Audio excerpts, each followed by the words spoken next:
The scope of the tsunami devastation has started to set in, as the death toll keeps rising and now tops nearly 280,000 people. More than 65,000 people have died in Sri Lanka alone, including hundreds of foreign holidaymakers.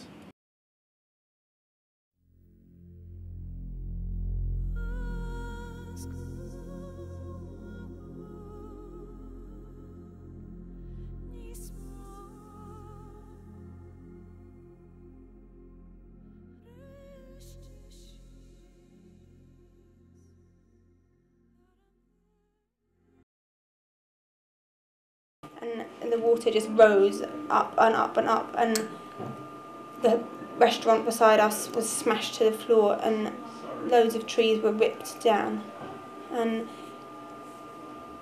there was one old man clinging to a pine tree, not a pine tree, he was just clinging onto this tree as the water swept past, and all the freshwater fish that were in the pond were twitching in the salt. There was bodies all everywhere, and there was this woman that my dad and Zoe, who was Louise's mum, they tried to help, and was holding her, and this little man who I don't know if he was her husband or neighbour, and he was desperate that she would be alive, and she wasn't, and there was no way she was coming back to life. Here in Tregaron, local artist Gwen Cleon has been involved in setting up an art exhibition to help raise funds for the tsunami appeal. One of my students and his family were caught up in the tsunami in Sri Lanka over Christmas. They were travelling for about 6 weeks. And obviously it affected us in a way because we weren't sure if they were okay. And then I got an email from the Arts Council last week asking visual artists if they would do something in response to the wave aid in Cardiff. And so I emailed the gallery here and asked them if there was anything, that we could do. So it sort of just ran away with itself from there then, in that I asked Louis, my student in Coleg Ceredigion, if he was interested in showing his photographs. And in conjunction with my doing this jumble sale, because that was the instigation really, was for me to raise money, and it just happened to be that there was wall space here as well. And so that's how I got involved really, was those two things really, and the fact that the space was empty, that's yeah. In moments of devastation and destruction, we as humans feel isolated. Louis took photographs and videos so as to record his own experience. I wasn't intentionally trying to take photos, it was just my camera was on me, and I was really just pointing and snapping at whatever I saw really, without the intention of coming back and doing anything with them.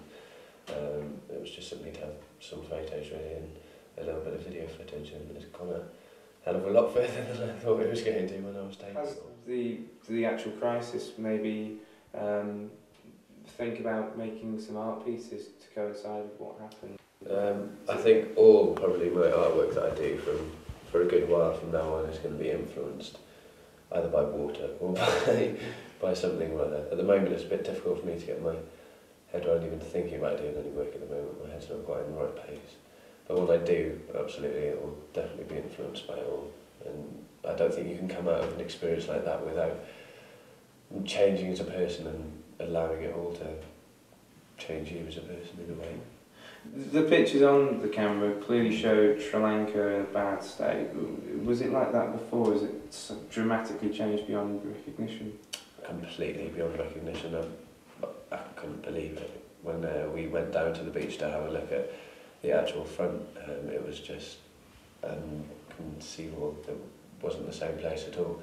It was the most beautiful country before. It was just paradise. And the tsunami just flattened everything.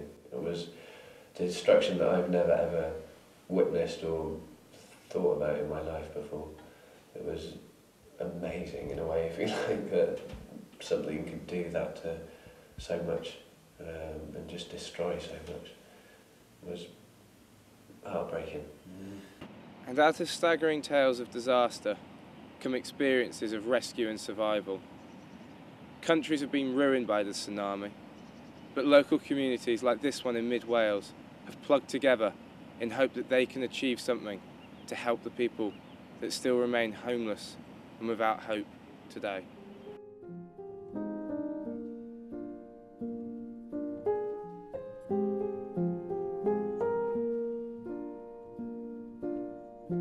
All around me are familiar faces, worn out places, worn out faces, bright and early for their daily races, going nowhere, going nowhere.